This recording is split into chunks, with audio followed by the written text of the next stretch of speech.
Cet épisode de podcast, c'est pour tous les coachs, les consultants, les conseillers, les enseignants, les formateurs qui vendent leurs programmes en ligne. Ne faites pas la même erreur que moi. J'ai fait beaucoup d'erreurs lorsque je vendais mes programmes en ligne durant les premières années, parce que j'avais pas forcément toutes les connaissances.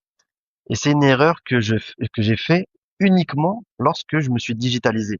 C'est-à-dire que lorsque j'étais en physique, lors des consultations, lors des formations en présentiel, lors des workshops, des ateliers, je ne faisais jamais cette erreur-là. Mais je sais pas, quand je suis passé en digital, quand j'ai commencé à vendre mes programmes en ligne, je faisais cette erreur-là. Je sais absolument pas pourquoi, pourtant ça semble évident. Cette erreur, c'est quoi? L'erreur, c'est de vouloir parler à une personne qui est inconsciente de son problème ou qui est inconsciente de la solution que tu proposes ou qui ne veut pas la solution que tu proposes, de la même manière qu'une personne qui est consciente de son problème et qui est consciente que la solution que tu proposes est une option envisageable. Je m'explique. Moi, ce que je voulais, du moins avec Kevradiat, ce que je faisais, c'est que je vendais de la perte de poids.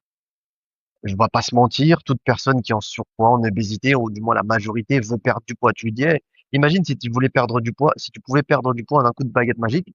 Je connais personne, enfin, peut-être une personne sur 100 qui dirait non, moi ça me va, mais la majorité des cas, ils veulent perdre du poids. On est d'accord. Et ben moi, ce que je faisais, c'est que je m'obstinais, je sais pas pourquoi, peut-être c'était le syndrome du sauveur, je m'obstinais à parler, à essayer de convaincre des gens qui voulaient perdre du poids, qui disaient vouloir perdre du poids, que pour perdre du poids, il faut manger sainement, il faut faire un déficit calorique pas trop agressif, etc., etc., etc. Bref, c'était la méthode que moi j'avais fait, c'est la méthode qui fonctionne. Donc en gros, je me cassais la tête à essayer de les éduquer, à leur dire, mais non, regarde ce que tu fais, c'est pas comme ça. Il faut que tu fasses comme ça. Regarde, ça c'est la bonne méthode. Ce que tu fais, ça fonctionne pas. Arrête. Oui, mais t'as déjà testé des choses, mais c'est pas des bonnes choses. Et en fait, ça me rendait dingue. Je comprenais pas pourquoi. Je leur disais, mais arrête les régimes drastiques. Oui, les régimes où tu manges que des pommes et que tu bois que de l'eau, tu perds 5 kilos, mais ça te bousille ta santé. Et en fait, je m'entêtais là-dedans, à essayer de les convaincre, à essayer de parler à des gens qui, en fait, ne veulent pas entendre ce que j'ai à leur dire, ne veulent pas la solution que j'ai à leur proposer. Ce qu'ils veulent, c'est perdre du poids, peu importe le prix à payer. Et ça, c'est pas une solution que moi je propose. C'est pas une solution que je vends. Et je m'entêtais à leur dire ça. Ce qu'il aurait fallu que je fasse, c'est que je m'entête non pas à convaincre des gens qui ne veulent même pas m'entendre, mais plutôt à parler aux gens qui sont prêts à recevoir mon message, aux personnes qui veulent une solution saine, durable, sans frustration, sans danger pour la santé, qui ne veulent pas perdre 10 kilos en une semaine, mais plutôt veulent perdre du poids sur le long terme, apprendre à manger, avoir des nouvelles habitudes alimentaires. J'aurais dû passer beaucoup plus de temps à parler à ces personnes-là.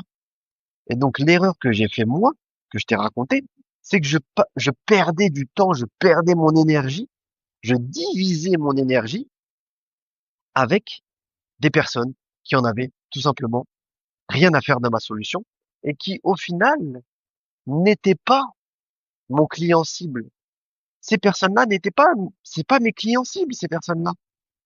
Ces personnes-là, c'est les clients cibles des gens qui vendent des thés minceurs, des cures amaigrissantes, pardon, de une semaine, 2 semaines qui te font faire caca et tu perds de l'eau et après tu reprends le double. Ça, c'est pour eux. C'est leur client cible. Moi, mes clients cibles, c'est des gens qui sont éduqués sur la perte de poids et qui savent qu'il faut bien manger et qui, justement, recherchent une solution durable. Et en fait, ce que je veux dire, c'est que mon erreur à moi, c'est que je ne parlais pas au bon client cible. Ça veut dire que j'avais plusieurs clients cibles, c'était des gens différents et je leur proposais le même message, avec la même solution. Or, cette solution n'est pas adaptée à tout le monde. Pourquoi? Parce que normalement, lorsque tu fais bien ton cheminement, la solution, elle découle des points de douleur que tu as identifiés chez qui? Chez un client spécifique. Et donc, comme chaque type de client est différent, donc tu as ton client idéal numéro A, ton type de client idéal numéro B, et ben forcément, tu vas avoir des problèmes de numéro A, tu vas avoir des problèmes numéro B, et donc forcément, tu vas avoir des solutions numéro A et des solutions numéro B. Et donc, tu ne peux pas proposer une solution B à la personne qui a des problèmes A. Et en fait, vu comme ça, c'est archi logique. Tu dis, bah oui, c'est logique. Enfin, je comprends pas où je comprends pas où est la difficulté à comprendre. Bah pourtant, j'ai mis des années à le comprendre. J'ai fait énormément de ventes parce que mon programme était très efficace, parce que la promesse était bonne, mais j'ai déployé énormément d'efforts, de temps, de difficultés, alors que je pense que j'aurais pu diviser tout ça par deux. J'aurais pu diviser ma charge de travail par deux et pouvoir l'investir peut-être avec les bons clients et gagner encore plus, ou diviser ma charge de travail par deux et pouvoir encore plus profiter de temps libre avec ma famille et faire d'autres activités. Et donc cette erreur-là, moi je l'ai fait pendant des années. Alors que j'avais suivi des formations, lu des bouquins, mais parfois il faut que tu fasses des erreurs, je sais pas, il faut que tu les vives, ce qu'on appelle skin in the game. C'est-à-dire, il faut que tu sois dedans, il faut que tu les vives. Il faut que tu les vives, il faut que tu les comprennes et il faut que tu passes par là. Et parfois, bah, tu vas lire des bouquins, il y a des gens qui vont t'expliquer des choses, tu vas suivre des formations, mais je sais pas, leur manière de parler, c'est pas clair. Ils vont te donner les principes de client cible, blablabla, blablabla, mais je sais pas, tu comprends pas tout de suite. Et il te faut plusieurs mois, plusieurs années pour comprendre.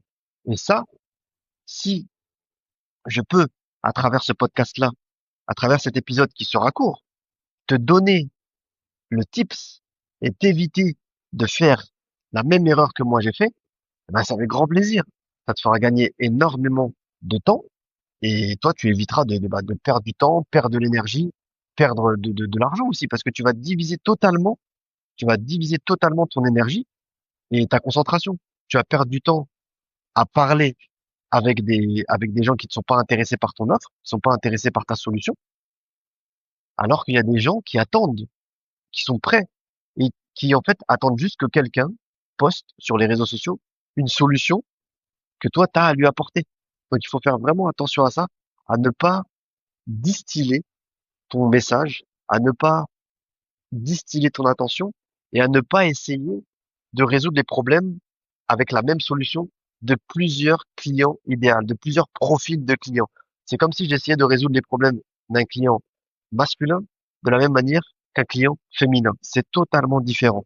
Pourquoi? Parce que les solutions que je leur apporte sont des solutions qui sont basées sur leurs problèmes et leurs problèmes, ils sont basés sur leur propre expérience personnelle. Donc, je ne peux pas proposer des solutions adaptées à un homme qui sont les mêmes pour une femme. Parce que normalement, les solutions doivent être adaptées au profil, d'accord? Donc ça, si tu peux éviter de faire cette erreur-là, franchement, tu as tout gagné. Je sais que ça peut être difficile, mais il ne faut pas se tromper là-dessus. Tout comme, là, je te dis ça parce que ce matin, on a fait encore l'atelier collectif des personnes que j'accompagne dans le programme Projet Liberté. Et il y avait une femme qui proposait un super bon truc. C'est pour les femmes qui veulent reprendre le contrôle sur leur vie. Ça parle un petit peu de traumatisme enfantin, de l'enfant intérieur, etc. Et je lui dis, attention, l'erreur à ne pas faire, c'est essayer de, de communiquer, d'orienter ton programme et tes solutions vers des femmes qui n'ont pas conscience que ce qu'elles traversent aujourd'hui, c'est dû à ce qu'elles ont vécu avant. Il y a des femmes qui sont complètement conscientes de cela. Il y a des femmes, tu leur parles d'enfants intérieurs, même d'hommes, hein, tu leur parles d'enfants intérieurs, ils vont te dire c'est qui, quel enfant, il a à l'intérieur d'où l'enfant? Ils sont pas du tout au courant de ça. Donc il faut pas c'est pas à eux qu'il faut proposer cette solution. Il faut proposer la solution aux personnes qui sont conscientes, aux personnes qui sont éveillées sur leurs problèmes et sur les solutions qui existent. Si tu veux aider, parce qu'après tu vas dire oui, mais du coup on les aide pas, ces personnes-là, elles sont dans la détresse. Oui, sauf qu'elles sont dans la détresse, leurs problèmes sont différents, et au lieu de proposer une solution de je vais t'aider à te recentrer sur toi-même, à retravailler sur ton enfant intérieur, etc., etc., tu vas plutôt dire je vais t'aider à comprendre l'origine de pourquoi est-ce que tu te comportes de cette manière, de pourquoi est-ce que tu as ces habitudes-là. Donc, on va travailler sur des points qui sont totalement différents. Donc, le cas numéro A, comme je te l'ai dit, le premier cas, c'est quelqu'un qui est conscient de son problème. Elle sait, la personne, que c'est dû à des traumatismes, elle sait que c'est dû à ce qu'elle a vécu, elle sait que il faut qu'elle travaille sur ça. La deuxième personne, elle a conscience de rien. Elle sait juste qu'elle est dans la galère, qu'elle n'arrive pas à se gérer, qu'elle n'arrive pas à se réguler, qu'elle aime pas ça, mais elle ne sait pas d'où ça vient. Et donc là, tu vas travailler sur identifier les origines, etc., etc. Donc ne pas se tromper de client. Comment faire pour ne pas se tromper de client? Tu pars de lui, tu le définis bien comme il faut. Son âge, son sexe, son, qu'est-ce qu'elle vit, quelle est sa situation sociologique, quelle est tout, son identité. Qu'est-ce qu'elle aime bien faire, ses hobbies, son lieu géographique, son travail, niveau socio-professionnel, marié, pas marié, des enfants, pas d'enfants, divorcé, tout.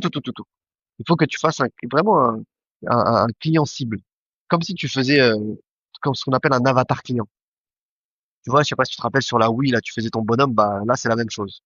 Et à partir de là, tu découles, tu listes les problèmes, les douleurs qu'ils rencontrent les plus douloureuses, les plus pénibles, les plus difficiles. Et à partir de ça, tu crées tes solutions. Et les solutions, tu les transformes en modules. Et ces modules-là, tu les implémentes dans un programme. Le programme, tu le mets en ligne. Pour vendre le programme, tu crées du contenu organique qui parle justement de ce problème-là, des solutions que tu peux apporter, des garanties que tu peux apporter aussi grâce à ton programme, de comment est-ce que la personne elle va suivre le programme, des résultats que tu puisses, que la personne elle va avoir, des bénéfices à suivre le programme. Tu mets des témoignages, tu mets que tu es qualifié, tu mets tes diplômes, tu mets ton expérience, avec qui tu as travaillé, et boum, ça y est, tu as une offre. Je le dis là ultra rapidement, mais si tu souhaites le voir de manière détaillée, bah, j'en ai fait un programme complet. C'est justement ce que je te dis là, les personnes que j'accompagne dans le projet Liberté, dans le programme Projet Liberté. Toi aussi, tu peux le rejoindre si tu veux. Je te mets le lien qui est en description.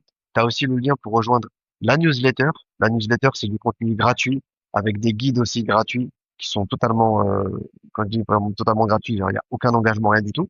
Si tu veux en savoir plus, tu as juste à cliquer dessus, tu nous rejoins et nous, le train il est en marche. Allez, c'était Walid de Kevlar Business, ça m'a fait extrêmement plaisir et s'il te plaît, ne fais pas la même erreur que moi que j'ai fait durant des années. Allez, ciao.